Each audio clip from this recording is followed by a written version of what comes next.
So 50 million people live with chronic pain, and an estimated 10 million of them are dependent on opioids. Now, due to the crackdown on opioid prescribing, many are left without any relief. So joining us today is patient advocate Claudia Morandi of the Doctor-Patient Forum to offer tips on how to advocate for yourself. Good morning. Good morning, Will. Thanks for being back with us. You were with us probably almost a month ago, maybe a little longer, talking about this. But for people who don't know about your organization, give us a little background.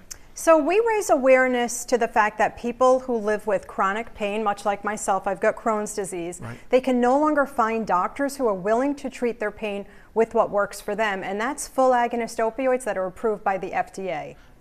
You were here last time, and a lot of people, I think, were surprised to even realize, maybe they knew it was an issue, but never realized how big of an issue this really was. And that's where the organization comes in. Absolutely. And after I wrapped up on the Rhode Show, my phone was ringing off the hook from Rhode Islanders, elderly veterans who have been denied this medication, asking how they can get involved, how they can get the help that they need. Now, you were just saying about your phone ringing off the hook, and it was a lot, some elderly folks, some veterans who may not have anybody to advocate for them or kind of point them in the right direction.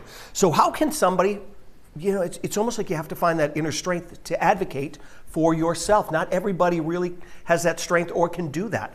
It's so hard to do when you're sick. Yeah, it really is. And when you're in pain, can Right. you imagine fighting with somebody in the hospital to get your loved one pain medication? So we do offer a support group in East Providence. We meet once a month, and you can follow us on our website to find a support group near you. So ours is coming up in East Providence. Right. And you can also follow us on TikTok.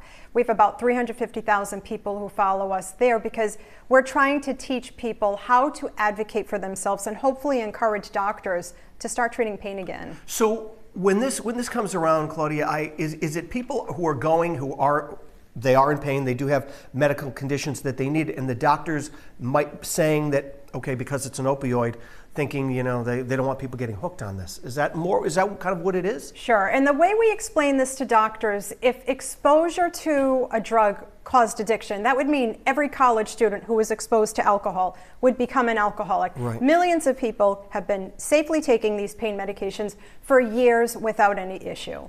Okay, so you said that there is a way for, you have a group, a community of people that get together. How many times do you folks get together, and where? If somebody is watching and they want to be part of this group, how can they do that? Sure. On Saturday, April 27th, we're meeting at the Weaver Public Library, 11 o'clock a.m. We serve breakfast.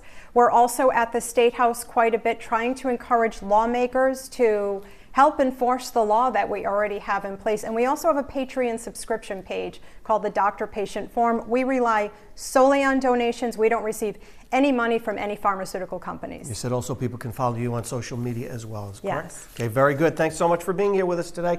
All good information. Hopefully your phone starts ringing again with people that she can help. And you can learn more about the Doctor-Patient Forum and follow their social media accounts over at rhodeshow.com.